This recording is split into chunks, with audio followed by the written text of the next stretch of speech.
You're just trying to build a business, but it feels like you need a PhD in marketing to even get your foot in the door. You hear all this stuff. You just got to make a viral video, or you're just not being creative enough, or that you need to master these super complex ad platforms and find your perfect audience with pinpoint laser accuracy. But here's the thing. For most of us, especially when you're just starting out, focusing on all of that, it's a one-way ticket to failure. It's just a huge distraction from what actually moves the needle. So let's cut through of all of that noise. We're going to throw out that confusing maze and give you a simple, clear map.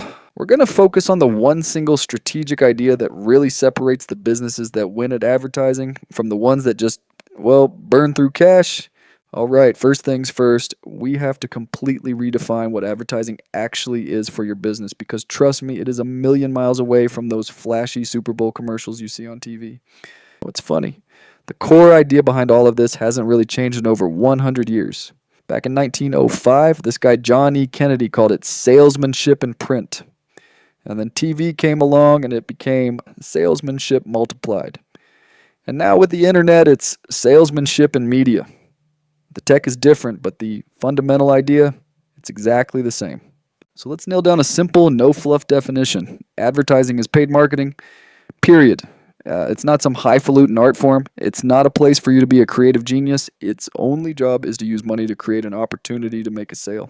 And this is super important to understand. There are really two different worlds of advertising. You've got the big agency world, the business of advertising. They're trying to win awards for huge brands like Doritos, brands everyone already knows. But then there's advertising for your business. And in our world, every single dollar you spend has to come back with friends. It has to be accountable. It really all boils down to this simple math. You put $1 into the advertising machine, and you have to get at least $2 back out. That's it. If you can't make that happen, then nothing else matters. Not how creative your ad is, not your fancy targeting, none of it. And that, right there, brings us to the real secret of making advertising work. It's not about being some kind of marketing guru. It's about winning at math. The people who are absolutely crushing it with ads, they aren't necessarily the ones with the slickest videos or the cleverest headlines. They're the ones who have their business economics completely dialed in. Here's a great way to think about it. You've got Ferrari, right? They compete on pure skill, artistry, prestige for a really tiny exclusive market. Then you have Fiat. They compete on economics, on serving the mass market. And guess what happened? Fiat, the economics brand, ended up buying Ferrari, the skills brand. Same story with Volkswagen and Lamborghini. Why? Because in business, economics will always beat pure skill in the long run. A business that can simply afford to pay more to get a customer will eventually steamroll a competitor that can't, no matter how creative they are. Let's get practical. Let's say, on average, it costs you $5 in ads to get one new customer. This number has a name. Customer Acquisition Cost, or CAC. And believe me, this is the most important number you need to know when you start paying for traffic. So the big question for scaling your business is this. How do you build a machine where you can afford to spend more than $5? How can you happily spend $10, maybe even $15 to get that same customer while all your competitors are freaking out if they go over $4? Well, here's the answer. You do it by making sure that the customer who cost you $5 to get in the door ends up spending $50 with you. That's a 10-to-1 ratio. We can call it the 10 times rule. Your average order value needs to be about 10 times what it costs you to acquire the customer. 10 times ratio, that is your superpower. It is the economic engine that lets you outspend everybody else.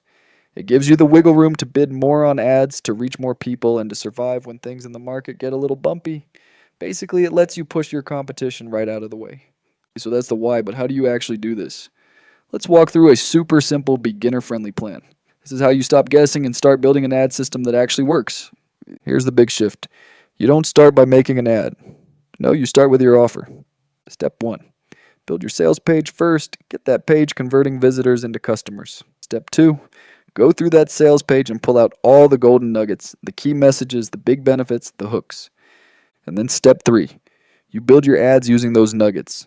See, the ad just becomes a little tiny piece of your sales page designed to get the right person to click.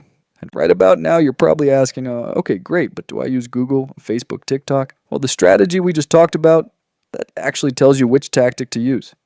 The platform you choose depends on what you're trying to achieve. Let's break it down. Think of Google search. On Google, you're basically harvesting demand. You're like a fisherman casting a net where the fish are. People are literally typing, "I need a solution to this problem," into the search bar. Their intent to buy is super high. Now think about Facebook or other social media. There, you're creating demand. You're like a billboard on the side of the road. People are just scrolling through their feed looking at cat videos, and your ad is an interruption. Their intent is low. So for a new business, starting where the intent is already high, like on Google search, that's often the smartest first move. So to wrap this all up, it really comes down to one final question you need to ask yourself. Are you trying to compete in the advertising world based on creativity and hoping for a 1 in a million viral hit? Or are you going to compete on economics by building a rock-solid financial engine that pretty much guarantees you can stay in the game and win for the long haul? The answer to that question is going to define everything you do from here on out.